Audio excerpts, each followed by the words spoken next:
144, 2 45s, 3 loaded clips, 4 people roll, 1 person drives, 500 bends, 6 reasons why this kid should die. We're shooting every person outside. Pulled on his block, jumped out the car, guns in our hand. At that same time, everybody ran. There that person go, hiding in the crowd. Let the trigger blow, 7 shots, now he's lying on the ground. Blood on the floor, then we shoot some more. People he was with. 2 people hit, 1 person fell. 1 tried to run, go get him son. Make sure he's done before we bail. I ain't trying to go to jail. This is some lyrics from the Nas song titled Shoot 'Em Up. Now, when I hear things like this, and when I see how widespread of acceptance that it's gotten in our culture recently, one of the first things that comes to mind is the story or the parable of the boiling frog. So, if you've never heard of the analogy of the boiling frog, what it basically means is that if something changes very, very, very slowly over time, people aren't as likely to act as if they are if that change was very swift and sudden. If something crazy happens all at once, you're very likely to give a response. But if something slowly happens over a long period of time, you're less likely to react. And the way that the story of the boiling frog works is if you take a frog and you put it in a pot of water, and the water is room temperature, the frog is just sitting in there hanging out. And if you very slowly increase the heat on that pot over time, you'll eventually boil the frog to death as the pot gets so hot. But the frog isn't capable of detecting those small changes in temperature over time. Now, if you have a pot of boiling water and you throw the frog right in, he immediately senses the scalding water and he leaps right out of the pot. So he can definitely tell that drastic change from the outside, but he can't if you increase the heat slowly over time. And I've been thinking about this lately. Why is it that we tolerate such aggressively profane and obscene messages in our media and in our, more specifically, art, music and art? And why has the quote-unquote freedom of speech allowed such vile messages of violence, drug use, rape, murder? Why is that okay as long as we say that it's art? And is it a problem? Do people who consume these types of media strictly keep it to media? Are they really capable of saying, well, I know the difference between right and wrong, and when I'm hanging out in my bedroom, I just like to listen to songs about killing and rape, but when I leave my bedroom, I know that that's bad and I would never do such a thing? Do people really think that way, or does the kind of media that people consume really affect them? And do they truly go out and engage in those kind of behaviors? And I think the answer is yes. It's definitely something that I've seen as I've grown up. When I was a teenager in high school, I can tell you from experience that hanging out with a group of people that listen to lots and lots of very aggressive rap music, that we certainly engaged in a lot of the behaviors that the artist spoke about in the songs. And we thought that that kind of dress, that kind of behavior, the things that they do, like smoking a lot of weed, I definitely think that there is an almost guaranteed, and it's so easy to see if you open your eyes, connection between the kinds of things that we listen to and then the kinds of behaviors that we actually go out and do in the real world. And sometimes I kind of think this is very controversial because it's a message of free speech, right? Some people, especially a lot of conservative or right-leaning people in the United States, are very, very, very passionate about free speech at all costs. However, we do have limitations on that free speech. For example, you're not allowed to threaten someone's life. That's against the law. There's certain things that you can't say, even within the confines of free speech. But yet, why is it that in a rap song you can talk about brutally dismembering someone, joining a gang? You know, what's really funny is a lot of artists will make a song about being in a part of a gang, which is illegal, right? And then you'll see them either in a music video or out in public wearing the insignia of the gang. So the question becomes, are they pretending? You know, they are allowed to speak their mind freely in this media through this art form of rap music, but then when I see them out in public, they're wearing the gang colors. Is it really a joke, or are they just openly admitting to being in a part of a violent gang? And we all know the answer. Of course these people are gang members. Literally everyone knows this, but we suspend disbelief for some reason. There's some kind of a strange, plausible deniability that makes things okay as long as there's a background beat. You know, I can say right now that I'm gonna cause you bodily harm, and of course that would be completely unacceptable and illegal. But if I do it with a background beat, then it's considered okay. And why is that? Why, you know, when I think about the world, and I think about society, and how we can do better as people, I mean, really, truly do better to try to make this a place that's worth living, and a place that you would maybe want to bring children into this world and have some optimism for the future. It's hard because not everything has to be good, right? We try to be good, acts of charity, trying to be a good person. You know, some people equate faith to part of what makes them a good person or how they're good.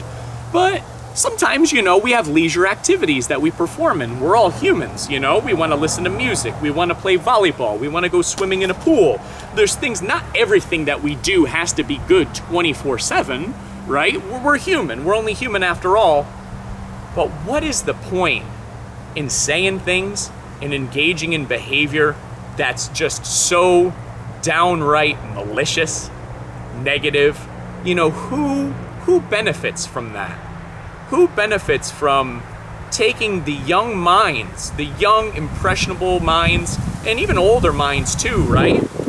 And pumping their ears full of messages about death, drug use, violence, rape? You know, how does that in any way, shape, or form benefit anyone? And I would argue it doesn't. I would argue that it creates a more violent world. I would argue that it creates a more, you know, degenerate world. And again, I do think a lot of people would instinctually disagree with me, or they're probably even laughing at the premise of this video, I'm sure. But I believe that it's self-evident, and I think if you really look within your heart and you have the eyes to see, or the ears to listen, you probably would realize that it's self-evident too. Now, I thought about when I was gonna make this video and when I was gonna have this talk with you guys, the kind of rebuttals that people would come up with to the topic of, should rap music be banned? And I think one of the easiest rebuttals you can make was that, you know, rock and roll was violent and metal was violent, and that was in what, the 70s and the 80s and the 90s.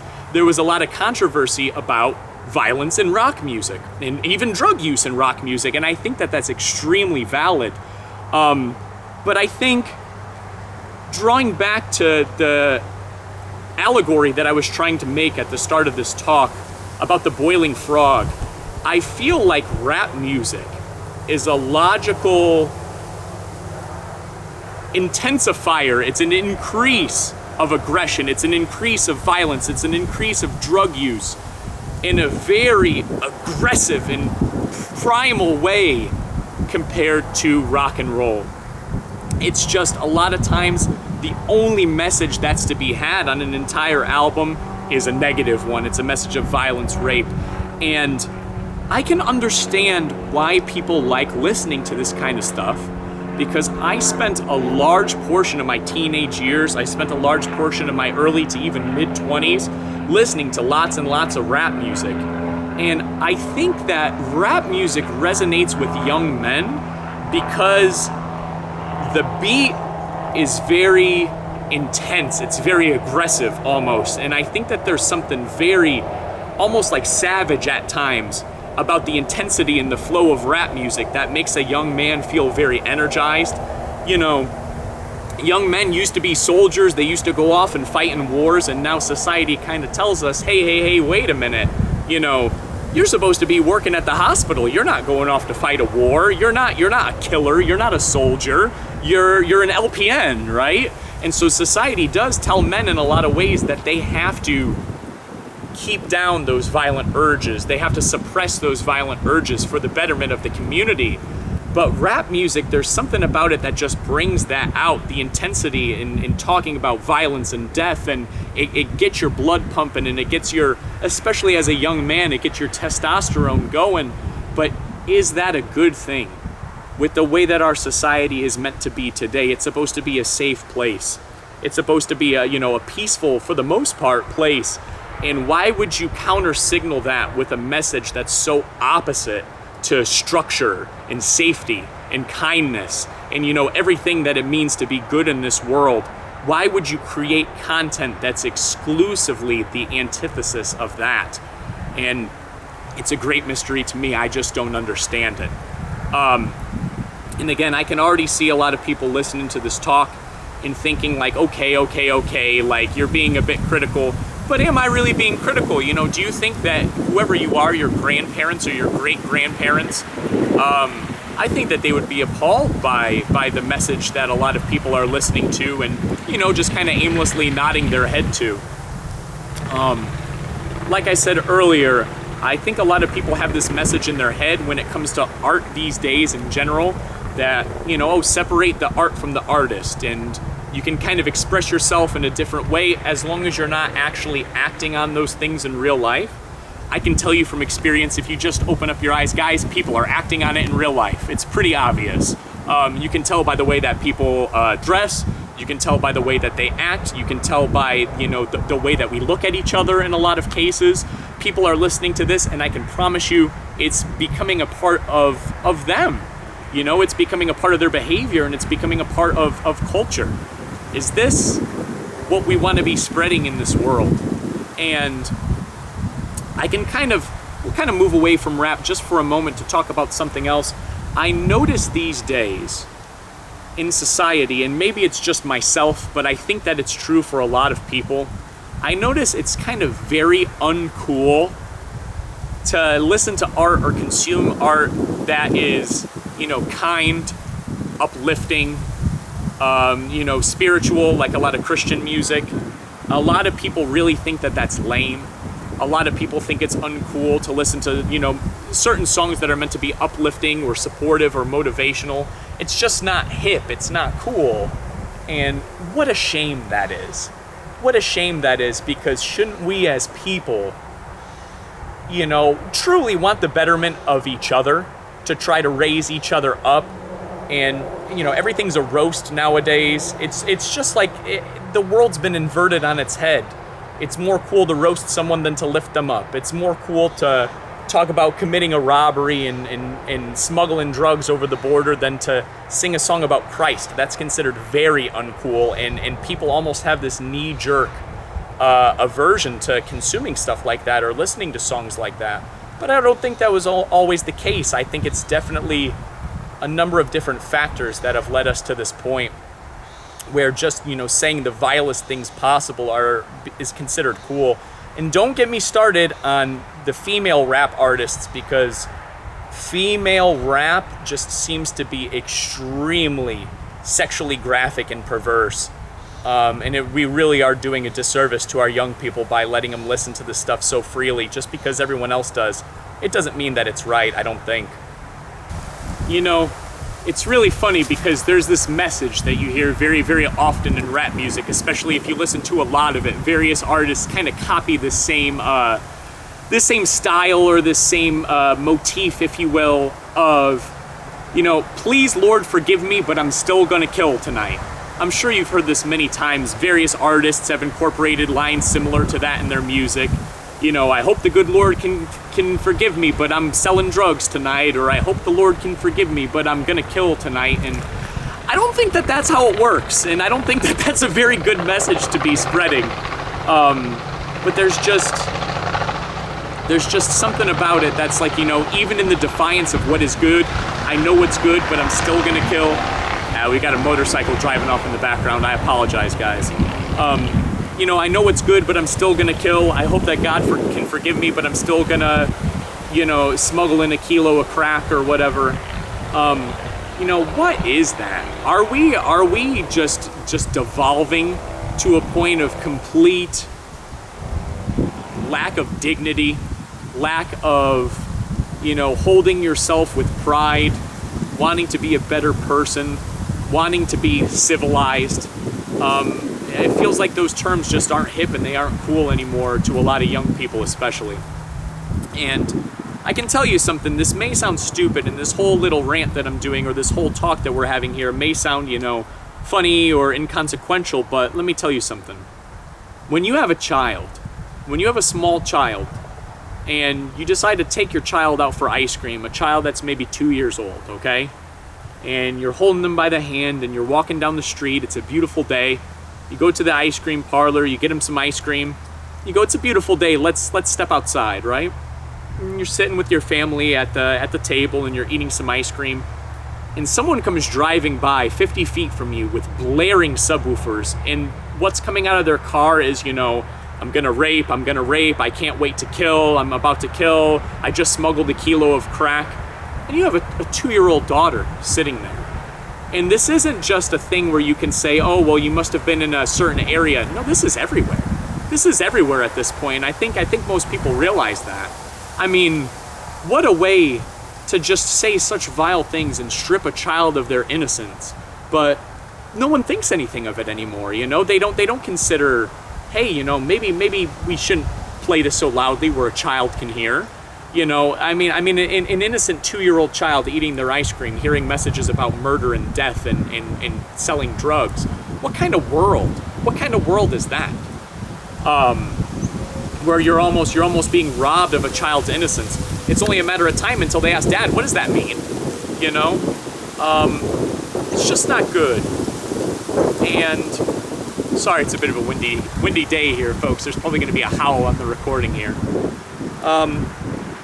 It's just not good. And like I said, I think that it's happened very gradually. I'm not going to go as far as to say that I think rock and roll music should be banned, and I'm not saying that, but it just seems like rap music in general has been a logical escalation. That as time went on, we're sure far away from Frank Sinatra and Dean Martin, aren't we, folks? We sure are. And at what point are we going to look back in retrospect and say, even the music from the early 2000s was comprehensible. Now you have rappers that are barely on the verge of coherent, talking about how they're overdosing on cough syrup. It sounds like a joke, but it's not a joke. This is what young people consume. A barely coherent, garbled mess talking about getting high on cough syrup. Is this the world that we want to raise? Is this the kind of future that we want to create? And I think it definitely poses an ethical question. I think it definitely poses a moral question about the nature of free speech. I thought there were laws where you couldn't threaten someone's life. I thought there were laws where you couldn't admit to the distribution of drugs. And if it was just artistic expression, then how come so many of these people get found out 3 years later that they were doing the exact things that they talk about in the song? Is that artistic expression? If I make a song about murder and 3 years later you find out I've committed a murder, I don't think that's art. I think he really did it. Or if I make a song about being in the Bloods and 3 years later you find out that I was really in the Bloods, I don't think that's art. I think he really was a gang member. There's always been advocates of moderation. Moderation in alcohol. Moderation in sugar. Moderation in sweets. Moderation in, how much TV we watch or how much games we play. But should there really be a moderation in how many songs about rape and drug distribution we listen to? Is that something that's good to be consumed only in small amounts? Where's the benefit in that? I just don't see it. I think the next logical step is to ask ourselves, why is this considered cool? Why is this considered trendy? And will it ever change? And I think in order for that change to occur, it would certainly at this point require some kind of, a massive moral shift of the society as a whole. And it's so open-ended and there's so many questions that you would have to ask, is there any correlation between the lack of church participation or religious beliefs in Europe and the United States, Canada, Australia, these Western countries? Is there a correlation between, because now you have people who aren't really sure where they draw their values from or even what their values are, and suddenly, you know, everything's on the table. You leave all doors open, so to speak. Nothing's off limits. And you can go ahead and express yourself in any way, including violent ways, including degenerate ways, including ways that are not beneficial to having a cohesive or clean or safe society. You know, where do people draw their morals from anymore so that they can say like, whoa, whoa, whoa, whoa, whoa, that's not right. Whoa, whoa, whoa, you know, hey, some things, you know, free speech, share your mind when it comes to just about anything, but certain things should be off the table. And like I said, you know, it's just a shame because, you know, as a parent, as a father, you try to raise your children as best as you can, and unfortunately, if you go just about anywhere, it's only a matter of time until a violently loud message about killing and rape and drug distribution is going to be sent your way, and there's not a whole lot that you can do about it.